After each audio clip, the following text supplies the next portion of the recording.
So we're firing up. It is Friday, the Live at 5. We're wrapping up kind of a mundane week. There really hasn't been a whole lot It's been that's quiet, right? yeah, it's been I mean, everything is normal. There's no It's presidential palace is being bombed and, yeah, what it's a weekend. Who hasn't let a couple of pedophile scandals come between you and a good Sure. July? I think Myrtle got upset down at the Piggly Wiggly that, the watermelons were 5 cents higher than advertised. Exactly. That was all the news. It's like, "Oh boy." Had the news van Exactly. out there and everything. I Boy, wouldn't you love to live in that world? was about to say, don't you miss those days when that was really the big breaking news? Like, what's that Chinese? It's like a Chinese curse, right? May you live in interesting times. Oh, yeah, 100%. Yeah, And and I feel we are like we're cursed. sure living through them. Yep, we are cursed. Yeah, so it's interesting, like, so before we came on, Rich of Oh, That's Rich, he posted a note where he's thinking that so we all thought Trump was trying to get reelected president to stay out of jail for the documents case and Jan 6 and then apparently I guess it's come out he had 1,000 FBI agents combing through. I don't know, I haven't confirmed this, but Right. he had 1,000 FBI agents or combing through the Epstein files and trying to get himself out. And so basically he's worried about that. And it makes so I want to get your thoughts on that. Like, do you like given the reaction we've seen from Trump over this and the Wall Street Journal piece that came out with that not at all suspicious or gross birthday card to Jeffrey Epstein? Because who hasn't told a 50-year-old man the secrets we share? I mean, Yeah. unless you're secretly gay, you know. Yeah. You know Well, what? Okay. I fully expect that to come out before Trump ever admits it. You know. Let's just put this all kind of in perspective because for those of us who grew up in the New York City media market, and I'm of a certain age where when I was a teenager, Donald Trump was kind of first at the heyday of his roaring 80s. Like, he and Ivana were on the front page of the New York Post all the time. Remember, this is the John Yeah. Barron era where he was leaking everything. Then, but you gotta keep in mind that parallel to all of the stuff that I'm going to talk about is his financial problems. He acquires the Plaza Hotel Mm, in the late 80s. By 1991, or by 1990, I want to say, he and Ivana are not just divorced, but going through a really messy financial breakup. yeah. And it's messy in the sense that he's cheating on her with Marla, the whole very famous best sex I ever had. Um, I remember that. Yeah, New York Post front page, which is Marla allegedly saying he's the best sex ever had, whereas in fact he was the one who put her up to it. He's humiliating Ivana kind of on the front page of the New York Post. Unlike Ivana doesn't really put up with it. She's humiliating him back. They're fighting with each other. And at the same time, he's going through serious financial problems.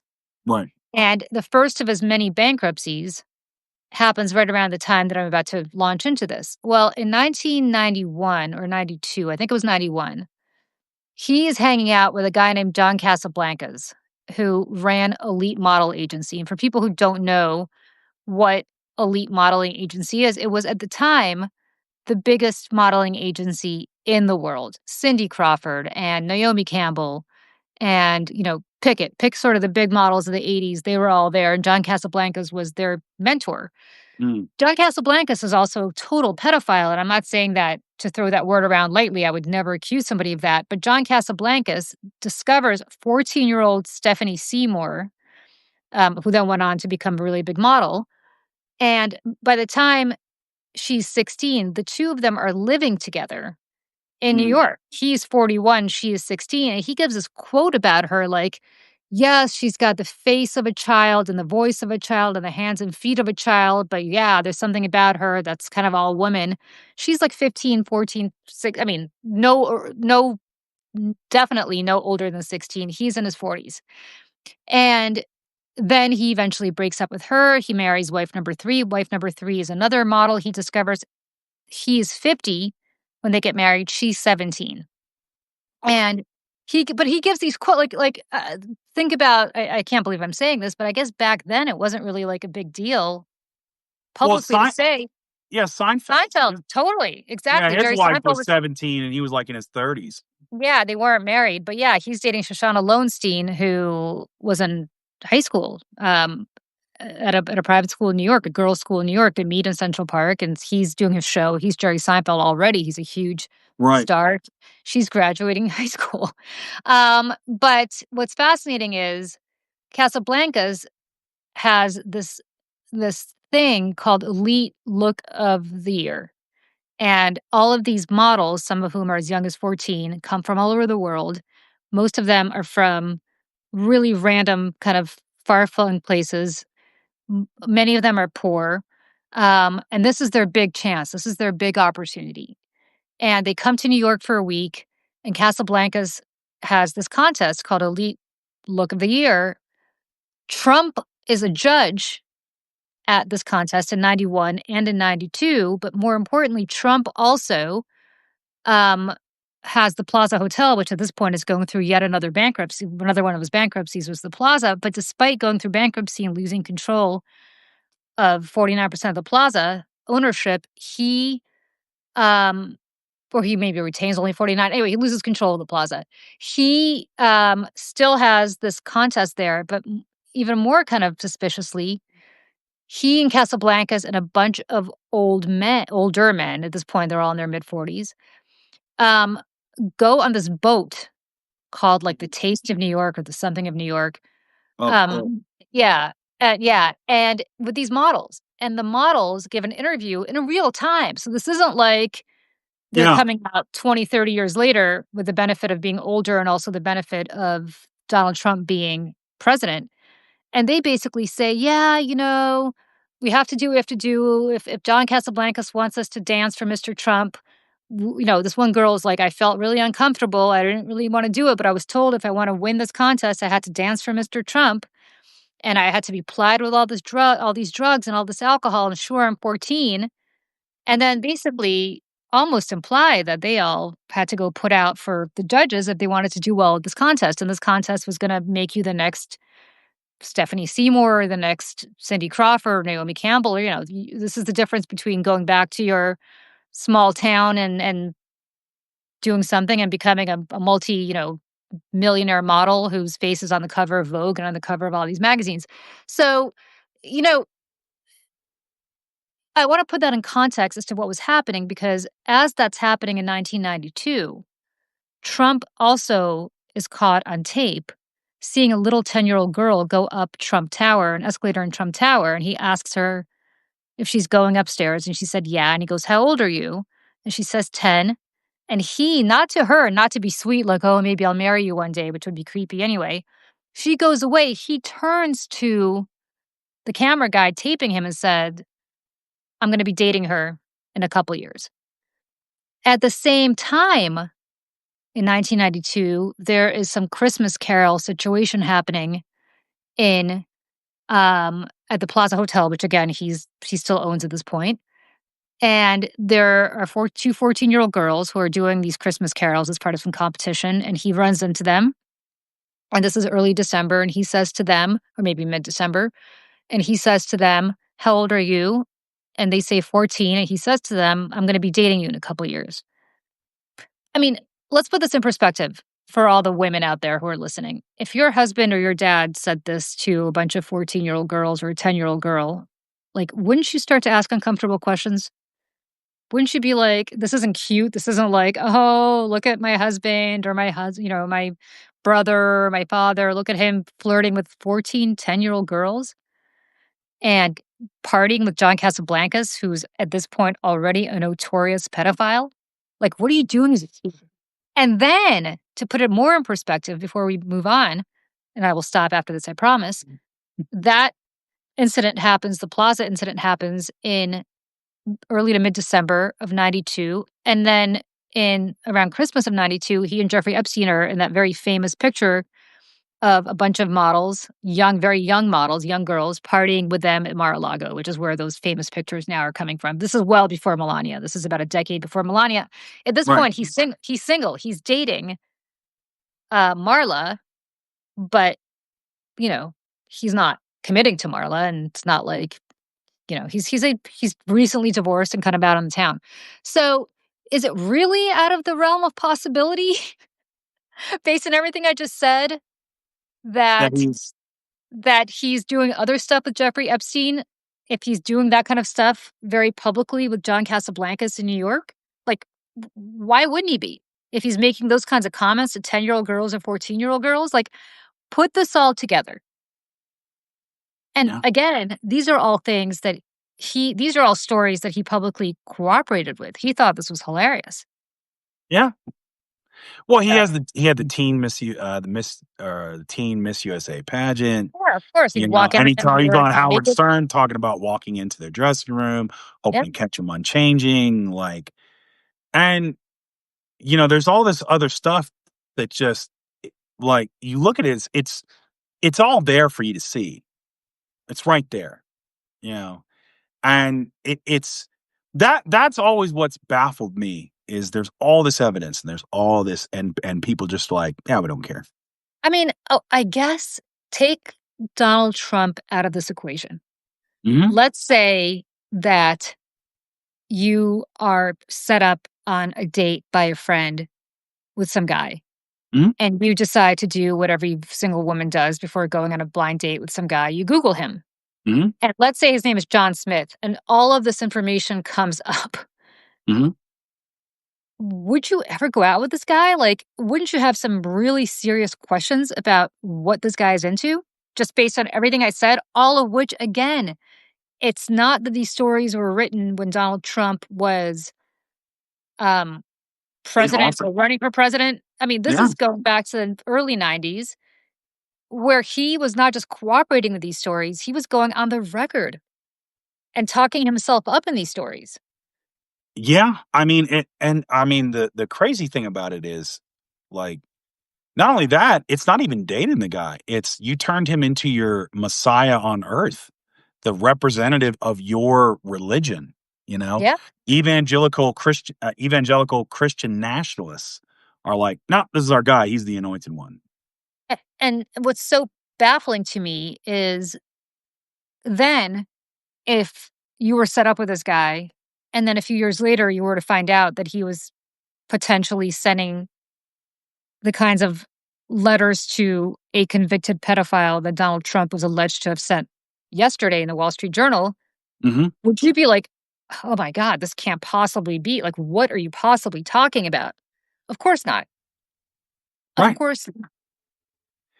And the thing is, I get it. If you like, let's take this, okay? You go with the benefit of the doubt, right? And I'm gonna just pull that out as far as I can. You get sucked into QAnon, you get sucked into MAGA, and you're like, Jeffrey Epstein, release the files, right? And you're like, they're hiding Democrats and Bill Clinton, because let's all right, Bill Clinton wasn't the most, By the way, I'm a Democrat. I came up of age politically when Bill Clinton was president. I think Bill Clinton same. was a fantastic president. And I will tell you right now, if Bill Clinton's in those files, I'm not going to be like, heavens to Betsy, Bill Clinton. I can't. This is just a massive shocker. You know what I would say? If there's evidence that Bill Clinton slept with underage women, if the statute of limitations isn't up, prosecute Bill Clinton. Like, Yeah. because I'm not in a cult. No. Because I don't have a daughter, I have a son, but if I had a daughter, I would not want, I don't care who she is, who he is, sleeping with my underage daughter. I used to be a girl who was 14 years old. I would not want anybody sleeping with me when I was 14 years old. Like, it's not what you do with children. And it's not that you're sleeping with them. I'm sorry, I actually used the wrong verb. It's rape. Yeah. Yeah. No, it It's is. rape. Yeah, it's not sex. It's not. There's no consent. Right. There's none of that. And the thing is, like, I didn't become a Democrat until really politically active until Obama. or like, Right. well, no, before that it was '03. The Iraq Wars Right. kind of awakened me. And I remember being in the Marines, I was in the reserves, and we had to go through sexual harassment classes. And this is, during Clinton's second term, and Monica Lewinsky's going out. And I used to get furious because it's like, I'm sitting through sexual harassment classes. There's no women in my unit. And my commander in chief is going through this with Monica Lewinsky. Absolutely, and I will tell What you the this. hell? Well, listen, it's interesting how perspectives change, right? Right. I am exactly the same age as Monica Lewinsky, exactly the same age, and when that story came out, my attitude was, "Well, they're both," I think she was 23, I was 23. You think you're very mature at 23, and I'm thinking, "Alright, you know what? They're all consenting adults. She's an adult, he's an adult. If she wanted to do this and he wanted to do this, like, who am I to, that's it. The only person who should have a problem with this is Mrs. Clinton, right? Like, I don't have a problem with it on her behalf. What I realize now is, of course, the power dynamic was so completely Oh, yeah. unacceptable. Yeah. And it's not so much that she was 23 and he was 47 or 48. It's not even the age difference because, whatever. It's that the power dynamic was just so insanely out of whack. Yep. And that she, you know, she, by the way, has always said that she knew exactly what she was doing. It was totally consensual. So she's not sitting there feeling sorry for herself. I think where she has belatedly, from interviews I've seen with her, has come, and I don't want to speak for her, but where she's come around on this is, I was young and it was kind of out of whack for me Mhm. Yeah. to expect to say no to the most powerful man on earth. Yeah. And I think the problem continues to be with Trump and these little model girls who are 14, they're not even 23. I mean, they're a full decade almost younger than Monica was with Clinton, is he's a judge and he is going to judge a contest where the man running the modeling agency who is plying you with alcohol and telling you to dance for the judge is effectively making it clear to you that this is your ticket out of Mhm. whatever backwater you're from. It is your ticket to riches. You have probably been told your whole life that your one talent is that you're really pretty and that Mhm. you better use it. And you're 14, you're a child. So even if he did nothing more than exploit these girls and make them feel like they had to do nothing more than get drunk and do drugs and dance in front of him, and I'm highly skeptical that that's where it ended. But even that to me is so gross because it's such an imbalance of power. And it's not like there weren't other modeling agencies, and I think of the Ford modeling agency at the time. I only know Ford because I have a very good friend whose mother was a big model at Ford. That was run by a woman, Eileen Ford. She would have these models come from whatever small town they would come from, and they would live with her because she took care of them. She was like their den mother.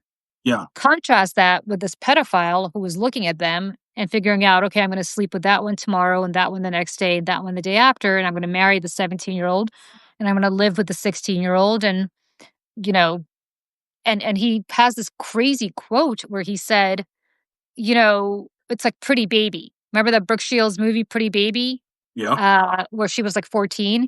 It's that girl woman dynamic that we're all so attracted to. I mean, ew. Ew. I mean, that's Lolita, right? Like, Yeah. That's absolutely. that's yeah. I mean, in some like so I came up in an interesting era because I bought into a lot of what I was raised with, right? Like, so when I got into military or I got with Bill Clinton, I look at that as like he's my commander in chief. There's fraternization. You're taking advantage of someone who's a subordinate that you're Yep, supposed to look out for, that you're yep, supposed to be, you're supposed to maintain because not only are you her superior, her leader, you're the commander in chief. You're supposed to set the example. You're supposed to be the example, right? And looking at someone like Trump or these people like those guys in New York as a southerner, even though we have our own problems, right? But in like our place, it was this man's talking about sleeping with a 16-year-old. What the hell's wrong with him? You know, Because we used to have that, right? We used to have things like that in Appalachia. We used to have those Yeah. things back in the hollers, and that's it wasn't right. And so, there was this stigma when I was coming up against that kind of behavior. It happened, but those folks were ostracized from because you had the people that were like the sort of redneck side. That's what rednecks and white trash did. That's not what you were supposed to do if you were actually, if you were trying to, live in the light of the Lord, so to say, right? Yeah, well, it's interesting that you say that because it is exactly why Trump has captured the imagination of MAGA because Yeah. they believe that the elites have been getting away with murder for Mhm. these many years, going back to Bill Clinton getting away with Monica, if not before. And they thought Trump was their kind of Nixon to China, for lack of a better example, where he came out of that world, but he wasn't of that world. Mm. He was going to destroy that world for them. And then I think they're having this is the whole intervention thing that I wrote the Substack about the other day that you and I talked about.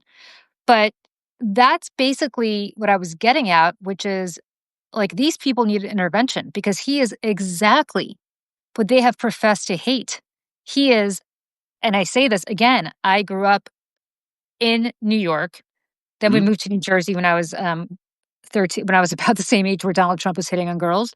But and then I live in New York again now. And so I basically lived in the world that Donald Trump has occupied my whole life. So let me tell you as a New Yorker, what this is all about.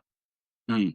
He's not somebody who's gonna blow up this world. He's somebody who desperately wanted to get into this world. He was an outer borough guy from Queens whose father ran a successful but not tremendously powerful real estate empire where he built lower to middle class units for people in the outer boroughs.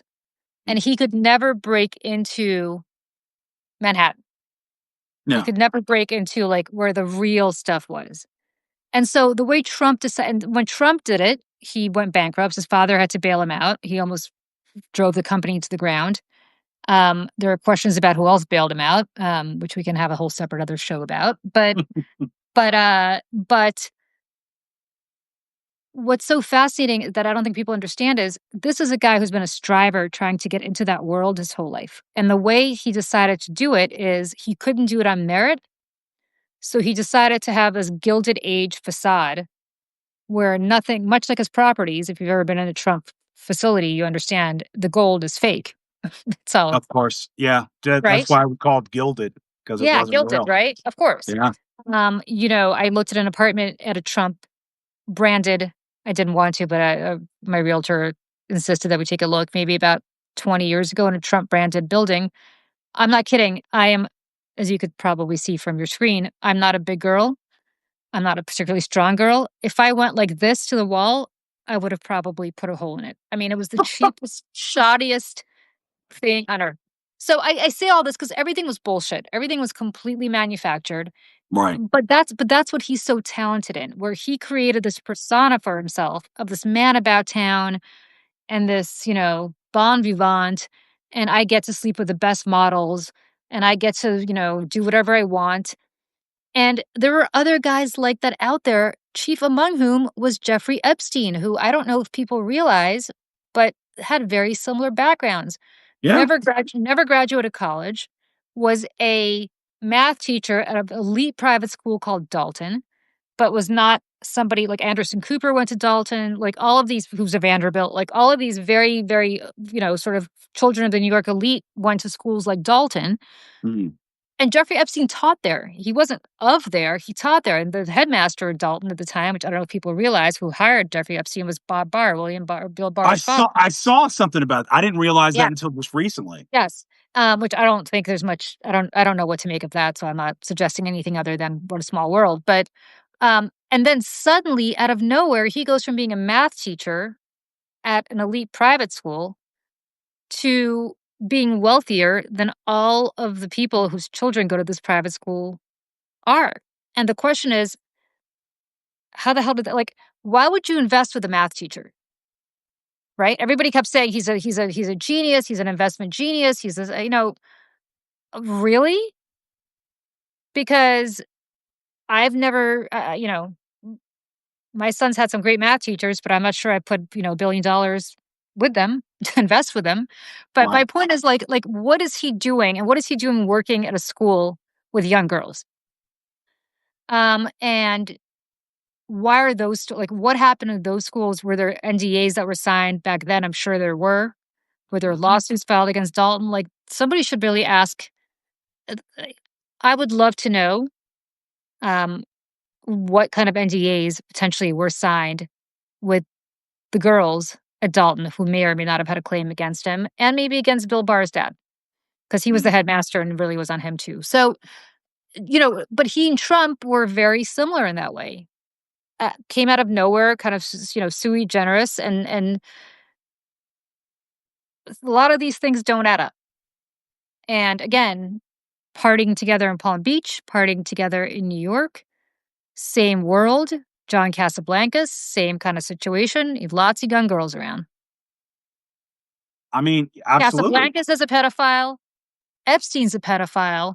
But we're supposed to believe, based on everything I just said, that Donald Trump could not possibly have been involved in any of this. Maybe, I'm not just saying he was. Maybe he wasn't, maybe he wasn't. But is it really going to blow anybody away the way it's blowing MAGA away if he was?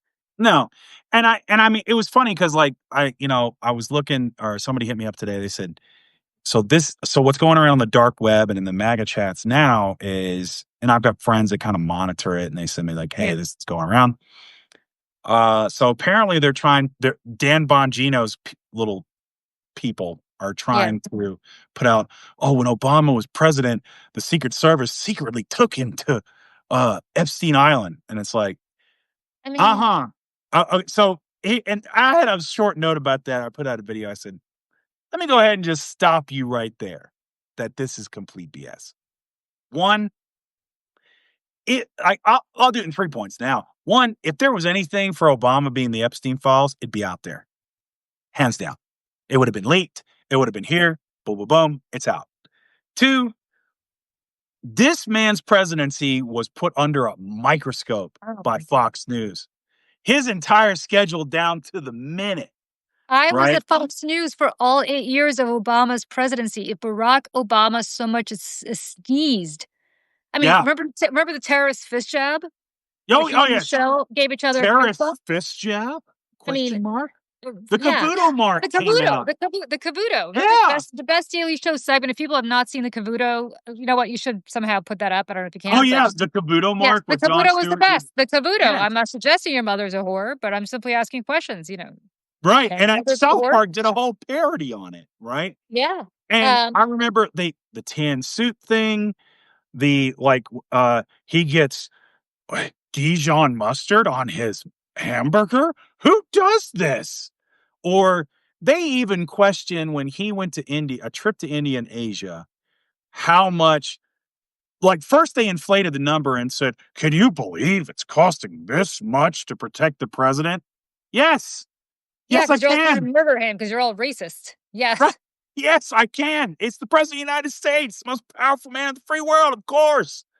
And so if this guy was taking trips to Pedophilia Island, like, there's no way that stays secret, right? Alright. Has anybody here met Michelle Obama? Does anybody think that Michelle Obama would put up with that shit for 1 No, God, no. second? For No. 1 second? And then the You would final take thing, those girls and be out of there so fast? No way. and here's the final thing, and I said this in my note, and I said, MAGA, you know this in your hearts.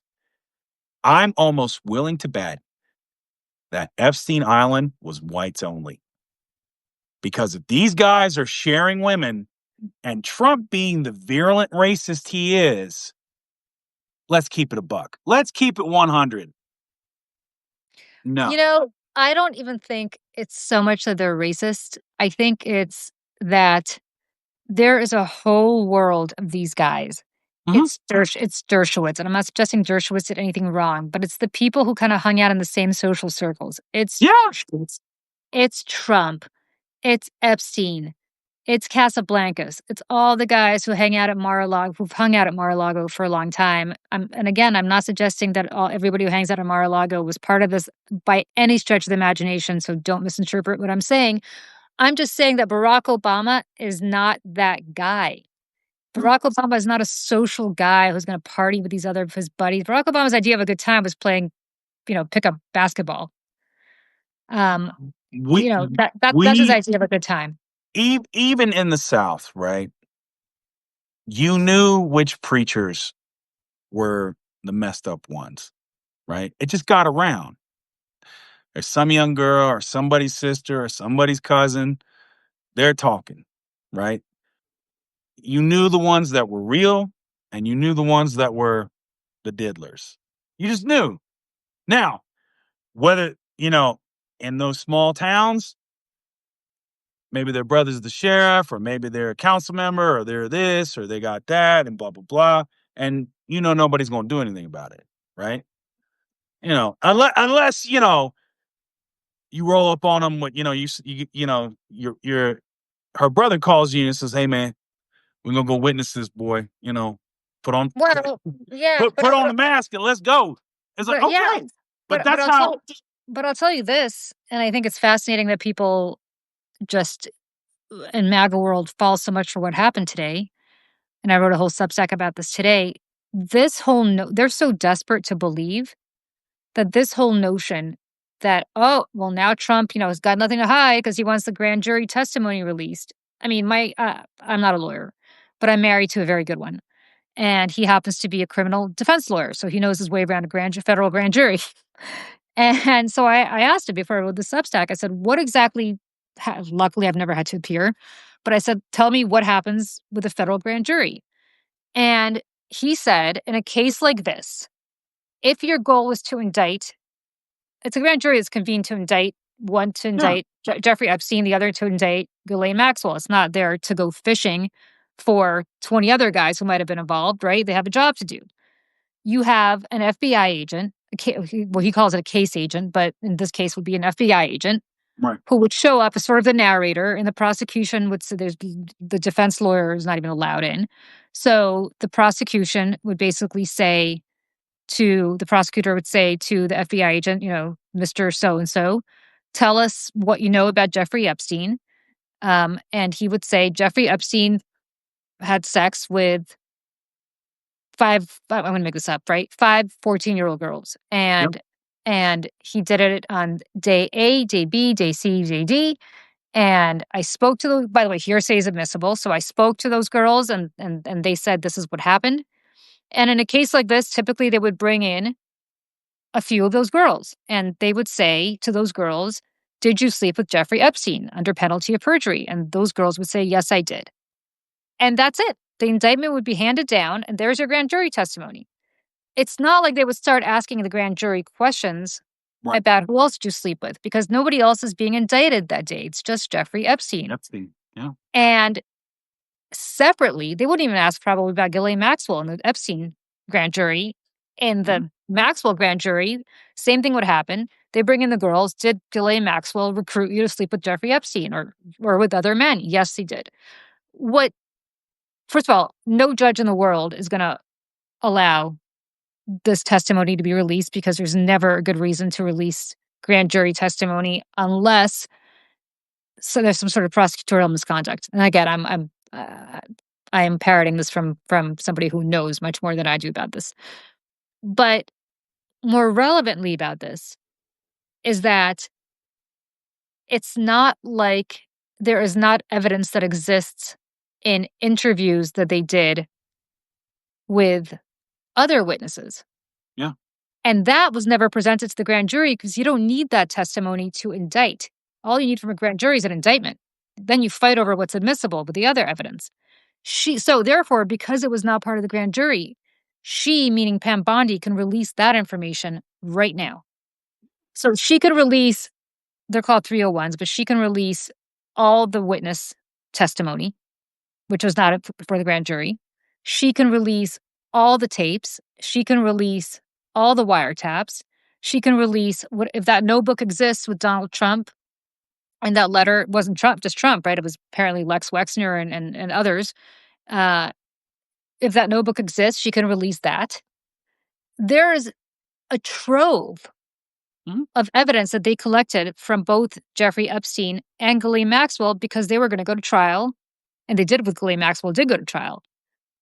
Some of which was admissible, some of which maybe they felt was not necessary. And don't forget, Epstein was indicted by Bill Barr's Justice Department, which means that they weren't going to ask questions about Donald Trump. No. So, from that perspective, what are we doing here? The whole thing is such a joke. Yep. If MAGA really wants transparency on this, come what may, forget the grand jury testimony because all you're going to see in the grand jury testimony, and this is why Bondi and Trump are so smart because they know that their base is not going to ask questions. That they're going to be like, well, Trump was never mentioned in the grand jury testimony. Of course he wasn't. You know who else wasn't? Bill Clinton. Right. You know who else wasn't?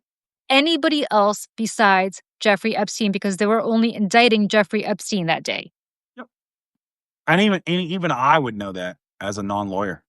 Yeah. It's just like, yeah. I mean, it's or with a modicum of just bare baseline research, and that's it. And the thing is, where these folks have to come to, right, is you are at a point where you either admit this was never about, like, if this is about justice for those women, then you follow it wherever it goes. For those girls, let's be Yeah. clear. They're not Okay. women. Well, There you go. They're women now. They're They're women women now. now. That's what I But meant. you know what? Yes. They're justice. But and I think that's an important I know. distinction. Yeah. No, you're right. That's a very, very Yeah. good point. We have to keep that in context. You want justice for those girls, you follow that evidence wherever it leads. I'm willing to do that. It doesn't matter if I couldn't care less. I couldn't care less. if it is Barack Obama, I'd be like, damn, really? Okay, then, let's Yeah. let's I don't, prosecute them. Let's go. I yeah. mean, it doesn't matter. Because you're not in a cult. No, Because you don't belong to a cult. Because you are a sentient, rational person who understands there's more important stuff in the world than partisan tribalism. right. No matter how much you believe in the Democratic Party or its values, but if somebody who represents the Democratic Party had those kinds of values, I don't want them around. I No, don't want them in my party. I don't want Gone. them in my country, I don't want. right? Yes, I don't want. I mean, basically. I don't want them on this earth. Let's go out. Well, Block them up. I mean, that's the thing. yeah, I don't want them in society. I don't want them. I don't want them in the country. I don't want them in the community. I don't want them around young. I don't want them around anybody. Lock them up. and what's so fascinating to me is, I was tweeting about this last night, and Roger Stone, who I know a little bit, tweets at me and he goes, I know what was going on down there, and it was all Democrats, some of whom you'd be surprised. Sure, Roger. Okay, by the way, Roger, great. Show me the evidence. Show it to me. Show me the evidence. Because right now you're just some guy tweeting, right? Yeah, you're just some Happens. Russian asset, that just it was tweeting at me. And I said that to him. I go, Roger, you know we're around a grand jury for obvious reasons. So you know what they ask, and you know what they don't ask. Right. And if the goal is to indict, a grand jury is convened to indict Jeffrey Epstein. Tell me what you know about Jeffrey Epstein. Did you have sex with Jeffrey Epstein? Yes, I did. Thank you very much. Here's the bill of indictment. Next. Yeah. And he never made it to trial, and so we'll never know. And He never made it to trial. And look, unfortunately, Virginia Giuffres, I think how you pronounce her last name. Yeah. Who was Virginia Roberts before that. She died, I guess, of suicide. I mean, I'm not a conspiracy theorist, but people keep dropping dead. Mm-hmm. And I can understand why these women who used to be girls are reluctant to stand up and be the first to raise their hand and say, yeah, you know what? I remember being trafficked to Donald Trump. Yeah, because I mean, if you want to stay alive, I mean, you are putting your life on the line, quite literally. Because it's not just that there's some crazy, like, conspiracy that the government's gonna come kill you. It's the MAGA crazies. Mhm. I mean, this is the same reason I spoke to a member of Congress who I'm pretty close to, a couple of months ago, and he said that he has Republican friends on the other side of the aisle, longtime Republicans who know better, and they say to him, "Hey, listen, I gotta vote the way I've gotta vote, not because I believe in it, but because I'm scared for my wife and kids. I'm in DC Mhm. half the week. They're home by themselves in some rural district half the week, and we get death threats telling us that if we don't do what Donald Trump wants, they're gonna come for my family. I don't need that shit." And now put yourself in the shoes of these girls, Right. 100%. and it's heartbreaking. But that's what I mean about a cult, because it's just the whole movement. The whole movement is not ideological, because if it were ideological, they would have praised Obama for deporting more undocumented migrants than Donald Trump ever did. Yep. If it were ideological, they would say, come what may, I want answers about anybody involved with this pedophile. I don't care if it's Bill Clinton or Donald Trump or whoever. What they want and what this is all about is, Mhm. and I quote, sticking it to the libs. That's it. Because at this point, that's what you have. Like, to me, I'm saying to MAGA, that's what you have to admit. You either want justice for these girls, you know, or you just wanted to punish the other team, and That's all. you could care less. That's all. And when you thought it was Bill Clinton No. and Bill Gates or whoever else they think it was, Yeah. then great. But when all of a sudden there are uncomfortable questions about the fact that it could be Donald Trump, and the part that's so crazy to me is, don't they think that if it were just Bill Clinton and Bill Gates, Donald Trump would have released this a long time ago? 100%. If it was either one of them, you And know. why is he so desperate to put an end to this discussion? Why is he calling up Charlie Kirk and screaming at him after Turning Point USA last weekend?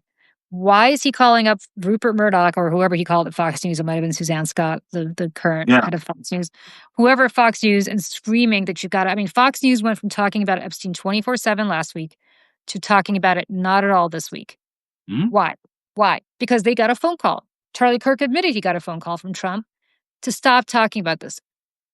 If it were just Democrats, why would Donald Trump insist that people stop talking about this? Do we Right. really think he cares about Bill Clinton? No.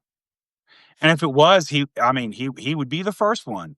Like, if it was Bill Clinton, you know, chatted up a 14-year-old girl, at the county fair, and there was evidence of that where it's like, it didn't, he'd be like, "Oh, look at this." You'd have it. It would be plastered on Fox News everywhere. But where is it? It would have leaked by now. All that stuff would have leaked. Of course, because they would have weaponized the hell out of that. Now, their attitude is if this were Donald Trump, Joe Biden would have weaponized the hell out of this. My guess is that Joe Biden, there probably are Democrats, high profile Democrats, and high profile Republicans, including maybe Trump on that list. And my attitude is that Biden was probably like, I don't want to, Yeah. I don't want to harm people I care about, so let's just leave it alone. And that's inexcusable, by the way, if that's the case. But Mhm. there's your answer, MAGA, as to why probably it didn't happen. What's your answer as to Right. why it's not happening?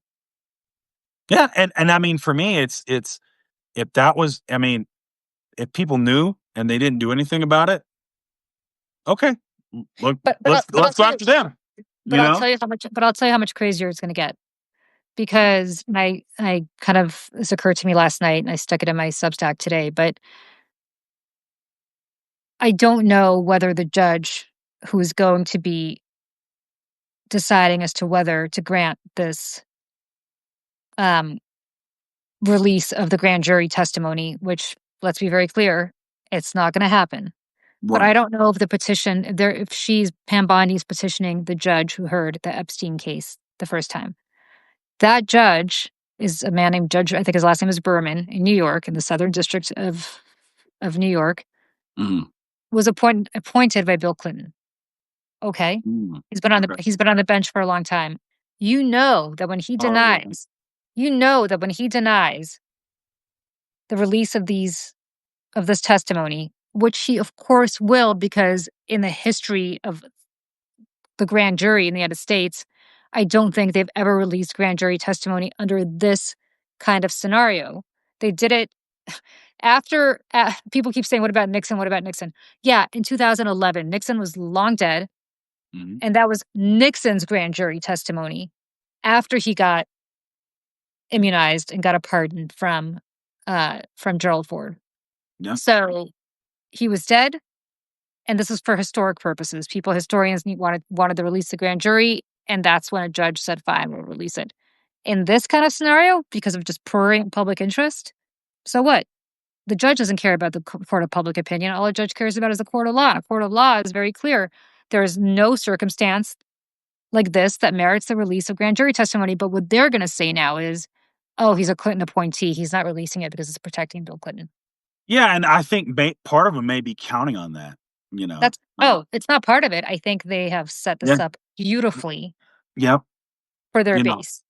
For their base. 100%. We want grand jury testimony released, understanding that their base has no effing clue about what is Mm. not grand jury testimony. We want, and oh, better yet, if it's the woman who heard, the judge who heard the Maxwell grand jury, I think she might have been an Obama appointee. Yeah. Mhm. But the Epstein one was a Clinton appointee. So the point is, that's what this is going to be next. Oh, it's a Clinton judge. These activist judges Mhm. don't want to do what the people have elected Donald Trump to do, and Trump is going to say reluctantly, I have to um, abide by these court orders, but Just this once. I gotta just buy this once. every But other time I can just throw them yeah, out the window. reluctantly, but but it's such a joke and it's such a scam, and that's what I mean about how much. I mean, they think that Trump is playing four-dimensional chess, whereas the only thing Donald Trump is playing is them. Yep, that's it. That's it. He's playing them every day in every way, and they keep falling for it. And they keep falling for it, not even because they don't deep down know what's happening, but because they so desperately want to fall for it, right? Yeah. It's like that bad boyfriend who keeps coming back and saying to you, this time I've changed, I swear to God, and you kind of deep down know he's never gonna change. He's still that kind of But I mean it that this that time, Julie. You Right, but gotta no, stop bringing up our but dirty laundry. Come on, girl. I it's mean not it. even that. But it's not even that I mean it. Like, you know he doesn't mean it, but you so desperately wanna believe him because 'cause you're I so in mean it love. You're this so time, desperate. Julie. You Yeah, leave because that you leave that lawyer husband of yours and I'll meet come on, we'll travel the world, girl. only if I could wake you up at 6 o'clock in the morning and say, "Hey, can I just run this past you before I publish on the Substack about the grand jury?" But, That's but a yeah. good husband right there. He's Yeah, like, all right. he's the best husband, he's great.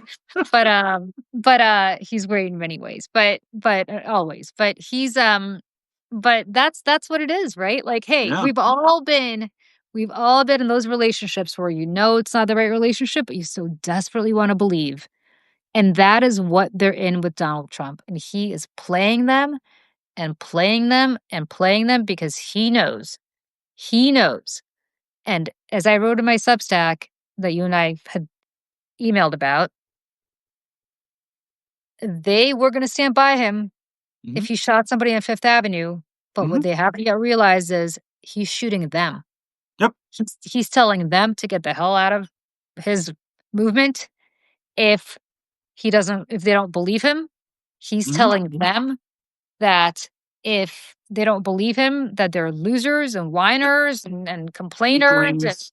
Yep. weaklings. Stupid. I Yeah. mean, this is like an abusive relationship. Oh, it absolutely is. This is like domestic violence almost. I mean, it's the It same kind of it's crazy. it is like we had I have a friend, and we'll talk about politics and his wife is one of those folks who's like, hey, we got to be empathetic to these MAGA folks. We got to try to reach out. And I agree with that to a certain point. But I'm kind of one of these people who's like, look, at a certain point, you got to take responsibility for this stuff. You've got to, and the hard part is at this point, it's you're going to have a lot of MAGA folks that you know they're gonna anything they can to latch on to, they're gonna grab it, right? But there are gonna be some folks that this is it, that this where they break away. And I think for this, it's you know we can't beat those folks over the head. Like we got to say, look, you know, you can. The hard part is welcoming them back in and saying, all right, 1,000%. But if by now you're still there, I can't help you. And I have to say, I don't know if you've ever been friends. I don't know if you've ever been friends with an alcoholic or a drug addict. I had a very close friend who was a very, very, very I've known bad. a few. Yeah, Yeah. I've known a few. I had a good friend who was addicted to coke very seriously. Yeah. And her husband pulled me aside because she would fall off a wagon and I'd say it's okay. And I kind of always like enable her.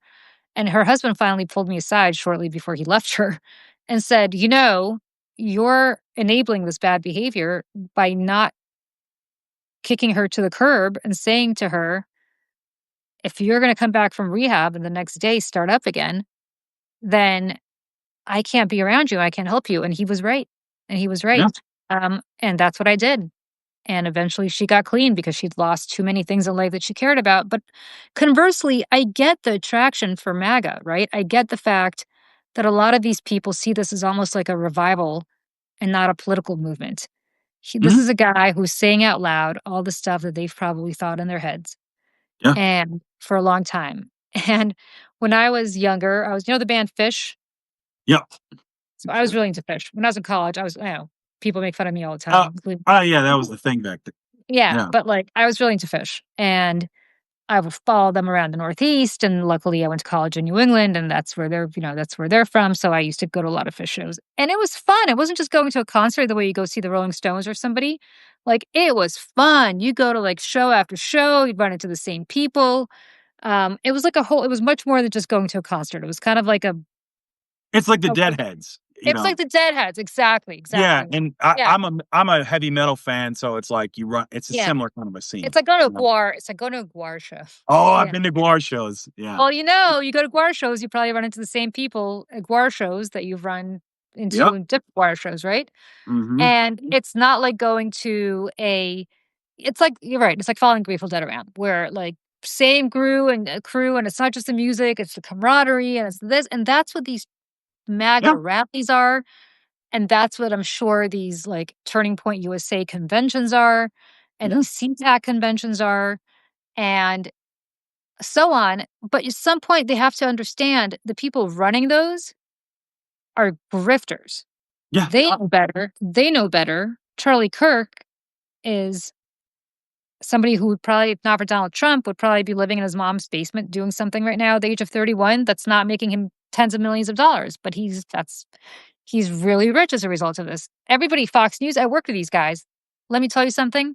And I really want people to hear me on this because I know a lot of these people. 80% of them get the joke, Yeah. but they're all monetizing it really nicely. Mhm. Jesse I've Waters gets the joke. Tucker Mhm. Carlson, the racism is real. The rest of it gets the joke. Mhm. I've Um, and so I just I have sympathy for these people. But having yeah. said that, enough is enough, right? Like you got to break the addiction here, my friends, because he doesn't want you. He doesn't give a shit about you. He's using you for his own nonsense. He looks down on you. Like the way I kind of look at it as is when I was a lifeguard, back in the day, I got a lifeguard training as Boy Scout, and I got one as a junior lifeguard. So I did that. And one of the things they train you with is when um you're saving somebody and they're in panic mode, right? If you're not careful, they could drown you by panicking. And so they come up, push you under the water, try to stand. It's just like, there you go. So you have to push them off and to try to keep yourself alive. Now, maybe they wear out, you can save them then, or you have to be mentally prepared that these people may die. So you don't, because if you get in trouble, then another person has to come save you, or you're going to die, right? Yep. So my point with that is like some of these people are gonna like, and I know there's somebody's family members, there's somebody's, cousins, aunts, uncles, mother, father. Some of them are probably beyond saving. They're gone. Like it's they're so far in the cult. They may never come back. They just may never come back. And by trying to keep them around in your life, by giving them unfettered access to community and letting them come over and wreak havoc in your lives, it's like you are hurting yourself. You know, I'm a big believer in if people are in your life, your brother, your mother, your whoever, family members, like don't lose them over politics. I've always believed that. I'm finding it harder and harder to live up to that mantra because they're supporting somebody who's actually out to destroy not their lives, but also our lives. Um, whether it's taking healthcare away from people that I care about, whether it's preventing women I care about from getting the prenatal care they need Right. or getting an abortion, whether it is um, arresting children and throwing them in a concentration camp in Florida who Yeah. did nothing wrong for their parents, who are not the worst, but just purely, came here at the age of 11 and stayed. This is this is getting to the point of would you treat Vladimir Putin well if he was a member of your family? Hmm. I hate to make Hitler analogies, but we're trending in that direction. We are. This is starting to impact people in a really awful way, and he's responsible for it, and his people are responsible for it because they abet it. And everything he does, they make excuses for. They Mhm. just make excuses for it. So look, the best thing we can do is he's about to nationalize elections, or he's trying. He's already trying. They're subpoenaing, voter rolls in states. Yep. So it's about to get really dark. It's about to get really, really, really dark. And I don't know that I have time anymore to sit there and try to bring people over to our side who are that much in the cult. There are people who voted for him because they bought into his policy bullshit, but they're not Right. necessarily just believers. But the true believers, as you said, we're getting to the point where I don't know that I could be the lifeguard and they're drowning and they're flailing and they're going to pull me down with them. So maybe I just have to cut them loose. And I mean it's you have to decide on where you're going to be and how they're going to be in your lives, but this is getting to the point where it's no longer just, oh, it's Democrats versus Republicans, and you know like we're arguing over a 3% marginalized tax increase, or we're arguing over like where the line is in public and private equity, that kind of stuff. Yeah. This Yeah. is getting to the point where you're supporting a man who's a pedophile, right? You are supporting concentration camps. You are supporting horrible things. And at this point, and you're making excuses for it. This is fast becoming not differences in political debate. This is a values and a morals question. You know, Well, yeah, we're not arguing about tax policy anymore. Absolutely right. no, and Listen, so like, oh, go ahead. yeah, I was going to say, I don't know if I told you this You got a heart out. we got on the show, but I gotta get yeah, I have a hard out at 8 o'clock Eastern my time. So No I gotta problem. jump just because I feel a little rude leaving these people No, no, no, behind. no, I But can we figured. please do this? Can we please do this more often? Can you please do my Yes. Substack? Can we do Oh, this? yes, I would love to come on your Substack. Let's do it Done, anytime. done, and done. All right, we will set up a time. To everybody who joined us, thank you, Thank especially on you. a Friday night. I really appreciate it. Okay, Appreciate you guys. Have a good one, Julie. Thank you bye. again. Thanks. Bye. Bye bye.